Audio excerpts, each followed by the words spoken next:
നടി കാവേരിയുടെ ഭർത്താവ് സൂര്യകിരണിന്റെ മരണവാർത്ത ഞെട്ടലോടെയാണ് ഇന്ന് സിനിമാ സീരിയൽ ലോകവും ആരാധകരും ഒക്കെ കേട്ടത്. 48ാമത്തെ വയസ്സിലാണ് അദ്ദേഹത്തിന്റെ വിയോഗം. തീർത്തും ഷോക്കിംഗ് എന്നാണ് സൂര്യയുടെ മരണവാർത്ത അറിഞ്ഞ ഓരോ ആളുകളും പ്രതികരിച്ചത്.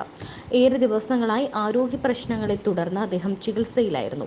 മഞ്ഞപ്പിത്ത ബാധിതനായി ചികിത്സയിലിരിക്കെ ഹൃദയാഘാതമുണ്ടായതാണ് പെട്ടെന്നുള്ള മരണകാരണമെന്നാണ് റിപ്പോർട്ടുകൾ പുറത്തുവരുന്നത്. തമിഴ്, മലയാളം, തെലുങ്ക് ഇൻഡസ്ട്രികളിലെ നിരവധി സിനിമകളിൽ പ്രത്യക്ഷപ്പെട്ട ബാലതാരമായിരുന്നു സൂര്യകിരൺ.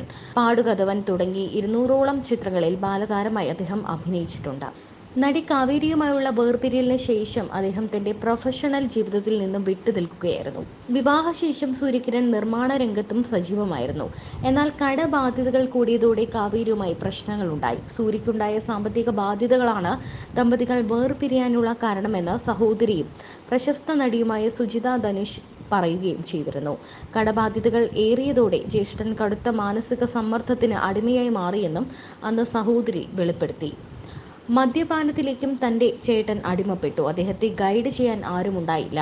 നാൾക്കുനാൾ പ്രശ്നങ്ങൾ വർദ്ധിച്ചു. പ്രശ്നങ്ങൾ കൂടിയതോടെ ചേട്ടത്തിയമ്മയായ കാവേരി അദ്ദേഹത്തെ ഉപേക്ഷിച്ചു പോയി എന്നുമാണ് സഹോദരിയും നടിയുമായ സുജിത പറഞ്ഞത്. അടുത്തിടെ തന്റെ സിനിമാ ജീവിതം പുനരാരംഭിക്കാൻ തീരുമാനിച്ച സൂര്യകിരൺ അരസി എന്ന ചിത്രം പൂർത്തിയാക്കിയിരുന്നു.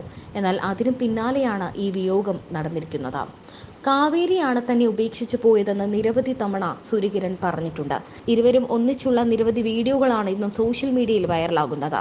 ഇരുവരും സന്തോഷത്തോടെ നിരവധി അഭിമുഖങ്ങൾ നൽകിയിട്ടുണ്ട്. മരണത്തിന് തൊട്ടു മുൻപ് വരെയും കാവേരിയുടെ തിരിച്ചുവരവിനാണ് സൂര്യകിരൺ കാത്തിരുന്നത്. അവളുടെ തിരിച്ചുവരവിനായി കാത്തിരിക്കുന്നുവെന്ന് പൊട്ടിക്കരഞ്ഞ പറഞ്ഞ സൂര്യകിരണിന്റെ വീഡിയോ വൈറലായി മാറിയിരുന്നു. തനിക്കൊപ്പം ജീവിക്കാൻ കഴിയില്ലെന്നാണ് കാവേരി കാരണമായി പറഞ്ഞത്. കാവേരിയുടെ സ്ഥാനത്ത് മറ്റാരെയും കാണാൻ എനിക്കാവില്ല. അവളുടെ തിരിച്ചുവരവിനായി കാത്തിരിക്കുന്നു എന്നാണ് സൂര്യകിരൺ അവസാനവും പറഞ്ഞത്. അവസാനം വരെയും കാവേരിയെ സൂര്യകിരൺ അന്വേഷിച്ചിരുന്നു. മരണത്തിന് ഏതാനും മണിക്കൂറുകൾക്ക് മുൻപ് പോലും, ഏതാനും നിമിഷങ്ങൾക്ക് മുൻപ് പോലും കാവേരി വന്നില്ലേ എന്നാണ് സൂര്യകിരൺ ചോദിച്ചത്. എന്നാൽ മരണപ്പെട്ട തന്റെ മുൻ ഭർത്താവിനെ കാണാൻ ഒരു തരത്തിലും കാവേരി തയ്യാറായില്ല എന്നാണ് റിപ്പോർട്ടുകൾ എത്തുന്നത്.